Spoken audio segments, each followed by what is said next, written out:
macro environment around custody digital assets is expected to be close to $10 trillion by the year 2030. And inevitably, people are going to need a place to store those assets, and safe, secure, and they're going to need to be able to transfer them as well, having good on and off ramps, even a tokenization engine, some of the work Ripple is doing around central bank digital currencies or CBDCs. So we think there's a lot of pieces that come together, and we already had, and I remember when you and I first spoke, I remember being on a call with one of the largest top 10 banks in the world, and a bank Ripple was already working with, and they were asking us about, could we help them with their custody? This is prior to the Medico acquisition, and we weren't in a position to do that. And so when we think about that synergy, the ability to say to that existing Ripple customer, hey, here's a best in class, going head to head, time and time again, and winning on the custody level, to be able to bring that product to them, I think is a great opportunity for the two companies together. And those who've been with me from the beginning know February 4th is King's birthday. Give it up to my son King. Guys, make sure you're hitting the cash app. I don't care whether it's $1, $5, $20, $100. Make sure you're hitting the cash app. Help King bring in the big 7. And you guys know how I feel about 7. And actually on YouTube, they took that video off the platform. Guys, give me a child until it's 7 and I'll show you the man. And we know that is a fact. But happy birthday to King. Let's get into the video. Going to a different economy, and we're going to be learning more about that as we go. But clearly, we're learning that things can be done from remote locations. We're learning that technology can replace people even more than we thought. We're not going back to the same economy. We're recovering, but to a different economy, and it'll be one that is more leveraged to technology. And I worry that is going to make it even more difficult than it was for many workers. In Silicon Valley, and my friends who work in technology know that what we did to the manufacturing workers, we are now going to do to the retail workers, the call center workers, the fast food workers, the truck drivers, and then even bookkeepers, accountants, insurance agents, lawyers, and on through the economy. So what happened to the manufacturing workers is a very clear sign. And so we'll import Chinese-based CBDC technology. So it's going to be CBDC in a box provided to you by the People's Bank of China. But every stock, every bond, every currency, every commodity, every piece of art, every private business, every piece of real estate will eventually be a token on a blockchain, an entry on a ledger, permanent and immutable. We will have truth instead of trust, and we will save over $7 trillion a year. 6 to 8% of global GDP is wasted by the friction of the trust industry that's necessary when you have dual entry accounting. With triple entry accounting, which is what a blockchain is, we get rid of all of that friction. It's a beautiful future. Like what you see in China and their social credit scoring systems, right? If we get identity wrong, it could be a tool to enslave humanity. And if we get it right, it could be a tool to liberate humanity. And as an American, I'm obviously rooting for the one that's on the side of freedom. Bitcoin is an international asset. And also, I do believe the role of crypto is, it's digitizing gold. I actually believe this technology is going to be very important. Look at it. We have been part of a huge revolution in investing through ETFs. We believe that ETFs will be changing the whole way we invest. Many people still use it as a means, people are investing it for indexing. No, the majority of people who are putting money in in ETFs are active investors that are buying exposure. The entire bond market is being transformed as we talk right now. I believe the next generation for markets, the next generation for securities will be tokenization of securities. And if we could have that distributed ledger that we know every beneficial owner, every beneficial seller, we all have our code of who's buying, who's selling, instantaneous settlement. And think about it, it changes the whole ecosystem. Chinese bank ICBC has been hit by a ransomware attack, and the U.S. Treasury market, as a result of that, has been disrupted. This, according to the Financial Times. We're getting it more right now with Bloomberg's Shonali Bassick. Shonali, what do we know? Listen, we have the Financial Times now reporting that ICBC, one of China's largest banks here, was hit with a ransomware attack. And remember, they're a very significant intermediary in the Treasury market. The SIFMA has told its members that this has been part of the reason here that the system is kind of clogged up, if you will, during that auction that we saw a little bit before. The attack had prevented ICBC, according to the Financial Times, from settling Treasury trades on behalf of other market participants. A large executive at a major bank also telling the paper that such a large party on the fixed income clearing corp creates major concerns, potentially impacting the liquidity of Treasury markets. Now, it was not just a poor auction.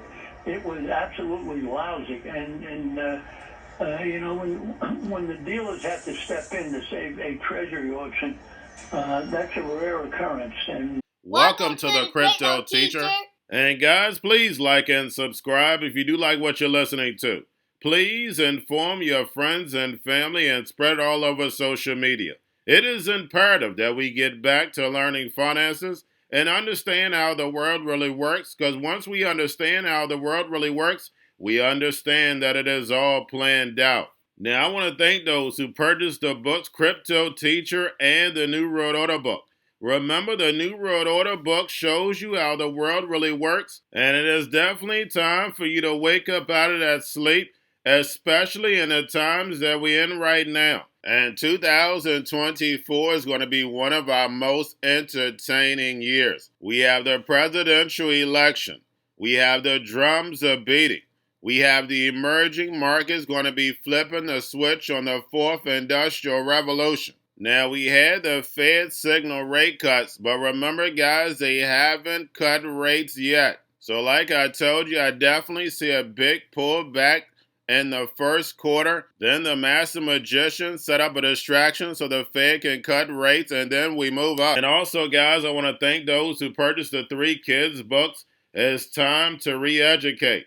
Also, much love to those who donate to the Cash App, Patreon. Much love. Keep it coming. Guys, if you're not a part of the Patreon, make sure you're donating to the channel through the actual Cash App. But guys, this next Bitcoin and crypto bull run is going to be a utility run. So you want to make sure you have the cryptos that have real utility. And much love to those who are shopping at both stores. Keep it coming. And of course, guys, we get into Bitcoin and cryptos first. Don't forget to like and subscribe to the channel. And right now, guys, we have Bitcoin and crypto flat. Don't forget, CME opens tonight. Guys, we know it's like clockwork. We have open interest. They need Bitcoin as collateral on the 5th. But we know liquidity is definitely shrinking. So we should maintain, go up a little, and then probably pull back on Friday. But make sure you're paying attention to the actual indicators, because they're going to let us know everything. We see yield rates back up. So we have the 10-year back over the 4%. After last quarter, the Fed stated they were looking at cutting rates. We know the bond market reacted. It allowed them to manipulate the market. Now the 10-year is right back over 10, and we know we're going to be pulling back. Now we have the dollar up. So guys, we know if yield rates are up, dollar up, we know both markets are going to be pulling back. We know Bitcoin and crypto should maintain just because of open interest. And then, guys, we have volume in crypto slightly down right now. Tether, USDC. And then, of course, guys, we have the Fed. Repo at $513 billion on Friday.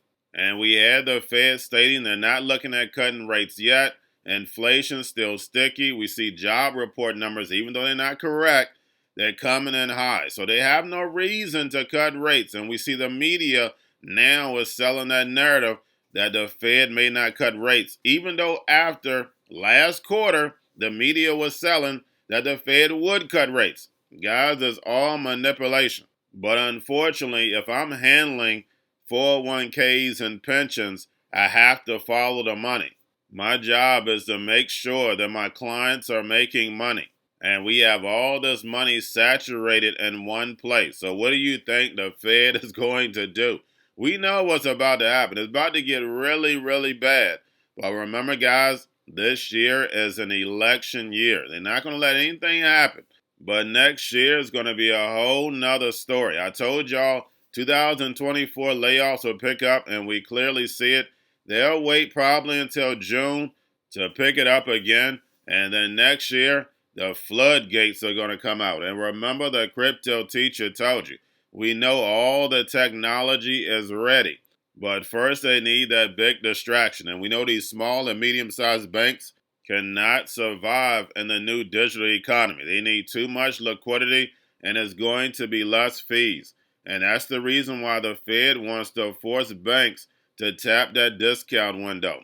We have Basel III, which these big banks have to comply with capital requirements. And then we also have these small and medium-sized banks with all this bad paper. Now, guys, we had 25 central banks last year come together for CBDCs. I went over this yesterday.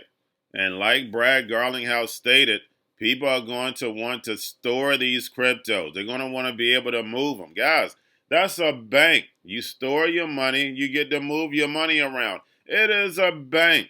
But you'll be able to do this with less fees and in the palm of your hand. No more brick and mortar. Remember, guys, they want you at home.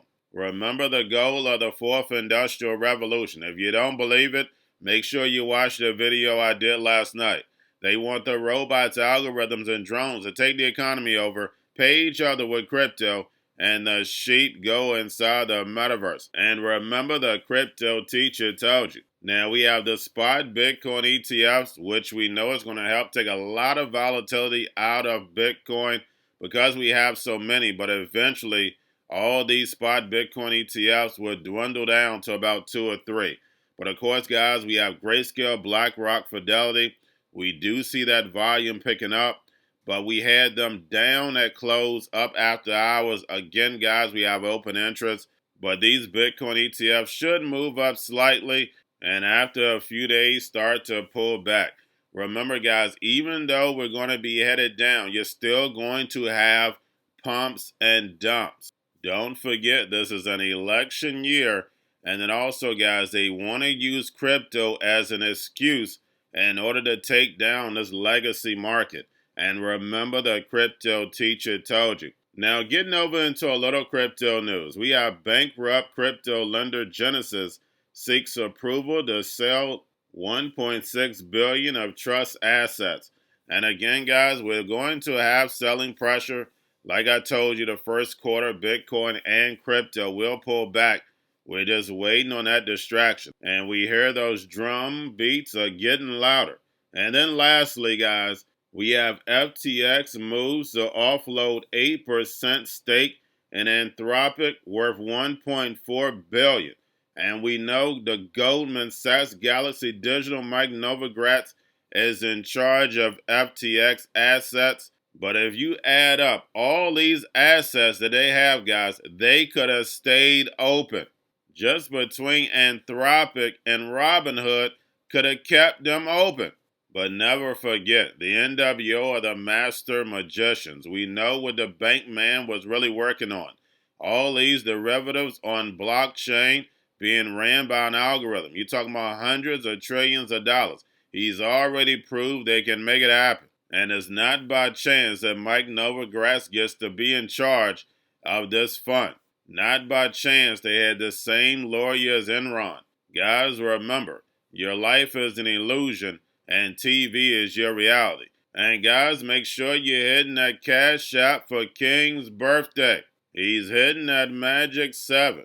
But guys, if you have any child under 7, make sure you're doing the programming, because you don't want them falling for the devil's tricks. And remember, the crypto teacher told you, because he knows when it comes to the NWO, it's all planned out. But guys, all I have for you. Don't forget about the books, Crypto Teacher and the New World Order book, plus the 3 kids books. It's time to re-educate. Also, new to cryptos, Coinbase, Bitrue, Binance. Do not forget book links and crypto links are in the description. The stock channel, guys. Don't forget to go like, subscribe, spread everywhere. You have your Kobo, your chip stocks, your banking, your gaming. While everybody's sitting at home, get on stocks, the Seaver, the biotech stocks. And while everybody's at home wishing, they were still getting that free money. What are they doing? Drinking and smoking weed. Don't forget about those stocks, and you have a wonderful day. The most powerful person in the world is the storyteller. The storyteller sets the vision, values, and agenda of an entire generation to come. Steve Jobs. And guys, you know I truly believe in this. When you look at the New World Order, they're the storytellers. And that's the reason why I wrote my New World Order book. But guys, now it's time to change the current generation. And I wrote 3 kids' books. You know I love the Trinity because I understand the power that's in it. So I have 3 books. We have an opportunity to change the generation, to educate, not just me, but I want to show you that I take action on a daily basis. And I want you to take action on a daily basis.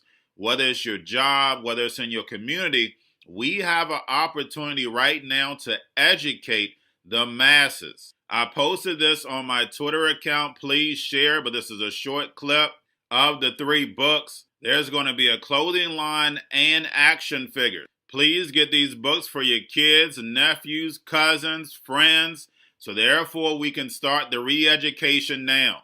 Because as we see, the 4th Industrial Revolution foundation is definitely here. Robots, algorithms, drones, taking humanity out the picture. We have to re-educate. But let's get into the video. Part 1. King Joshua and Grandma Tam save the village. Part 2. King Joshua and Grandma Tam save New York from COVID-33. Part 3. King Joshua and Grandma Tam goes to China. It's mandatory to get part 1, part 2, and part 3 of this series. It's time to re-educate Generation Z.